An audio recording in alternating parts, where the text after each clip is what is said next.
Yo, what's up, guys? We're back at it again with another video. It's going to be a Hunter chapter reaction because this week we're actually on break from One Piece, so it's just going to be a Hunter week.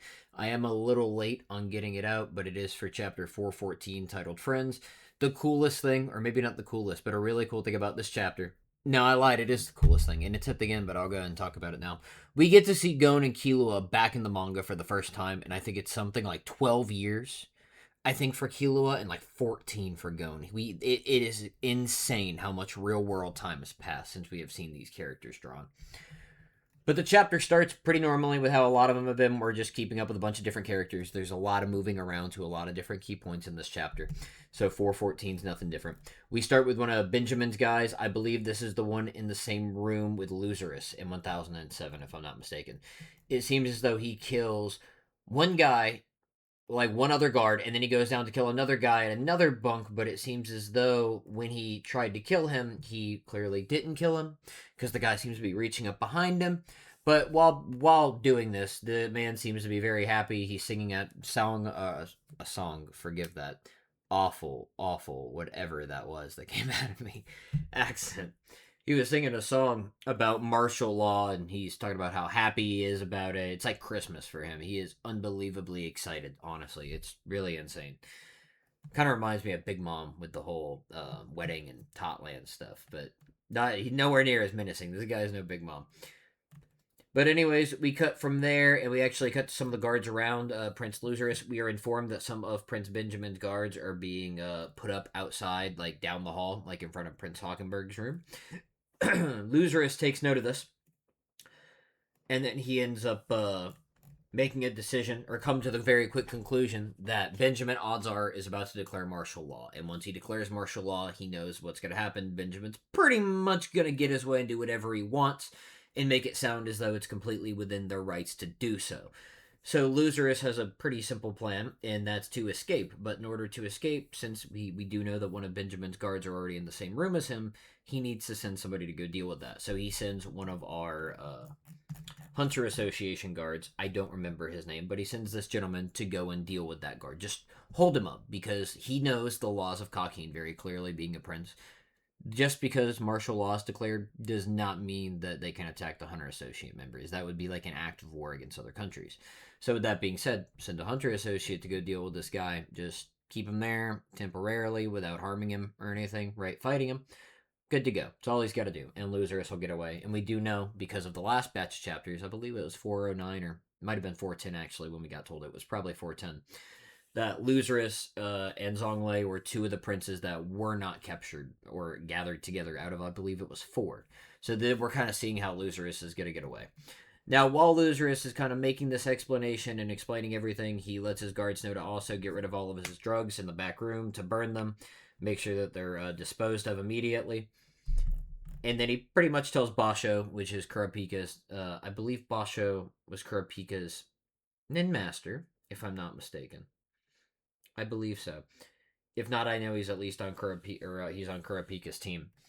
And he's asking a lot of questions to the Prince Loserus, pretty much just asking him, why are we going through all these links if you're saying that Benjamin's just going to do whatever he wants anyways?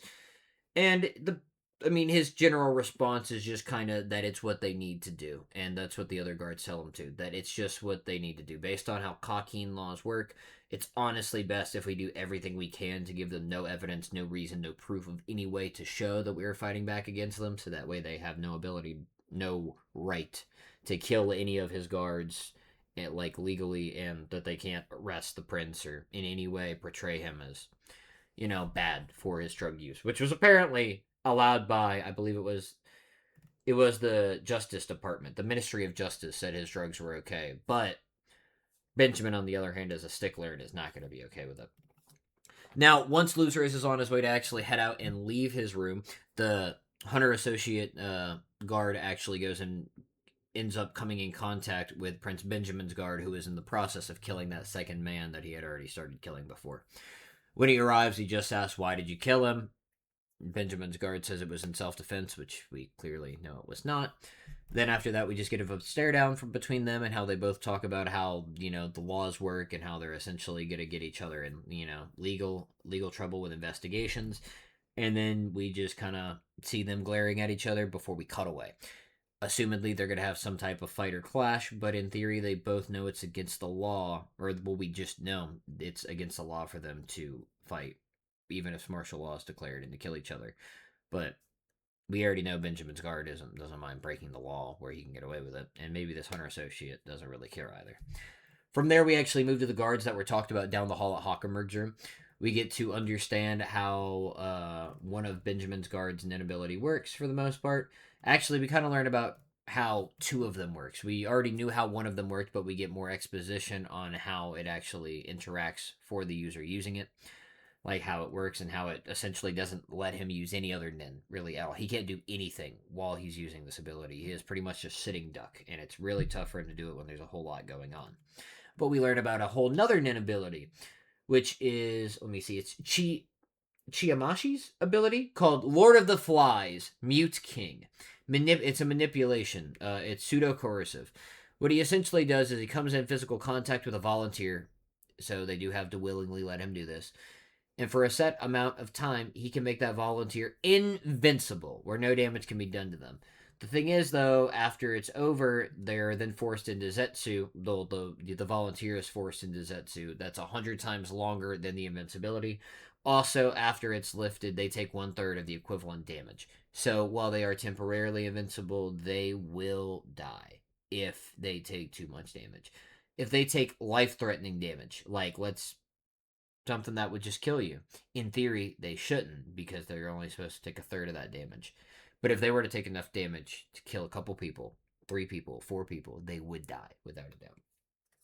It's a pretty interesting ability. Honestly, I wouldn't say it's in the realm of being like broken, like completely cracked, but it is pretty tough. It's when an ability can make you somebody else, at least that you're working with, invincible for a pretty ridiculous, potentially amount of time. And it's kind of wild. It's something. These are the guards going into Hockenberg's room. Assumedly, these two were sent specifically to deal with Hockenberg's arrow and any of his nonsense. I'm not sure how this would interact with Hockenberg's arrow, because his arrow doesn't do damage. But does invincible mean that he can't be touched in any way and affected in any way by none? If that is the case, this is a pretty great counter to Hockenberg and for a lot of nin abilities, honestly. But from here, we cut away from those guards. We don't get to see them actually. They go to enter the room for Hockenberg's room, but we don't actually see anything from there. We cut away. We then go over to Kurapika and Bill and Oito, and we get a metric ton of dialogue, guys. The classic HunterXHunter way. And honestly, to sum it up about as quick as I can, it's Kurapika trying to get the best understanding as to how the contest itself works, what Beyond's ability or what Beyond's plan is, and what Beyond's curses do and how they probably work. Mostly basing it around Beyond's curses and how they probably work. Kurapika wants to meet up and talk with Beyond himself, but Bill pretty much says that, and Kurapika rather says that there's no way that if I meet up with him to interrogate him, he's just going to tell me what I want to know. Bill later does tell us that's actually more likely what he would do because he's so confident in his plan that he could tell you lots of it, right? The basics of it, and it's so deeply layered that you wouldn't be able to do anything about it or be able to stop it. But Bill does say some interesting stuff in this chapter. He does now want to completely stop working with Beyond Netero, supposedly. And he wants to protect Queen Oito and Prince Wobble with his life. And while he seems to, I'd say he seems to dislike Kurapika, but he respects him because he says he doesn't want to be friends with him outside of work, right? That's what he says. It's a really funny panel because Kurapika's just like, huh? But essentially, Bill goes on to tell us a lot about how Beyond exactly is, a lot of his tendencies, and how honestly, he is so confident that with his scheme that you will, if we go and interrogate him, right, he will give you a lot of the information, and odds are if you're onto it, just because he is so confident that there's nothing that can be done about it. We then also move on to Kurapika's next point, which is that without knowing where Wobble is, we don't know how much danger the real Wobble is in, because we don't know how the curses work, and even if we find out if it is something we need to deal with and we can't, that's a problem, right? But also, if it's something that we can deal with, but we need to actually be able to, come in contact with the child, and we can't, that's a whole other issue. So we need to know where Wobble is. So Kurapika says and comes to the conclusion that no matter what Oito continues to say, that she would definitely have a way to contact whoever is taking care of her child, so that way, if something happened, she could get word to them, or could get word about where the child is. Right? She could get in some way, that information. She just doesn't want to just willingly know it, offhand, to be able to give to anybody, to be able to have it manipulated out of her in any way. And so by the end of this chapter, Kurapika does convince her that we need to know where Wobble is more than anything else right now. It is unbelievably important to the plan, or to what we're doing. We need to know how the curse works. We need to know how the contest is going to work. But knowing where Wobble is, because that interacts with both of those things, is crucial for helping the prince survive. So with that being said, Kurapika does a good job of convincing Oito that no matter what, not only will he and of course Bill are here to protect Wobble and her, but that he has friends that he trusts more than himself, and that they will protect the prince without a doubt. And those two are who we cut away to, who I talked about earlier, Gon and Killua, who we see Gon, assumedly still on Whale Island. He's actually traveling around with that girl from his village. Don't remember her name. I believe in the ending to Hunter x Hunter, given by Togashi, right? If he passes away before finishing the story in real time, then Gon does get with this young lady later on when they grow up. They have kids, and I guess their kids have grandkids, because we actually know that Gon interacts with his grandchild in that ending. And then we see Kilo with Alika in a city that I cannot tell where it is. It doesn't look like any city we've seen in Hunter x Hunter. We haven't seen that many cities in Hunter x Hunter, but it doesn't look like any place we know of. We then end the chapter with discussions, or with us getting the actual information about how we're going to get the information, or how we're going to get the information on where Wobble is back to the Black Whale, how the whole process is going to work. And it involves sending a letter with an address that is wrong, and then somebody, when at the service, on land and Kakin, when they get this letter and they see that the address is wrong, they're going to put an address on it in some way and send it back out to in the address where Wobble is. But because apparently there was no correct address put on it to begin with, they would be shipping it back to the original address, which in this case there's no original, address, not only address label but return label on it, because that's the cue to this person that this would be the queen's message. So then they're gonna instead send this letter to, whoever is protecting Wobble, without there being any trail of delivery, supposedly. That's the way that this works, which is interesting enough. So we're probably going to find out where Wobble is, and we're going to have to figure out how we're going to deal with it, whether she's on the boat or not on the boat. And we find out that there are 49 days left in the secession contest. It says till the end of the secession contest. So assumedly this is kind of like our real countdown truly beginning, kind of like we did for the Palace invasion during the Chimera Ant arc. So it's really cool that we're finally kind of getting this timer to kind of start ticking down, though. 49 days is a long time, guys, and I'll be honest, there's still a lot to happen. We have a lot of princes left and a lot of information to unravel beyond stuff. We have the stuff of the Phantom Troop, we have Hisoka. There is so much happening on this boat that it's going to take a while. We're still going to be here for a minute, even though we're kind of moving now towards, I'd say, the end of this arc. But with that being said, that's really about it. I'm sorry for the really quick, simple play-by-play on the chapter. I'll be honest.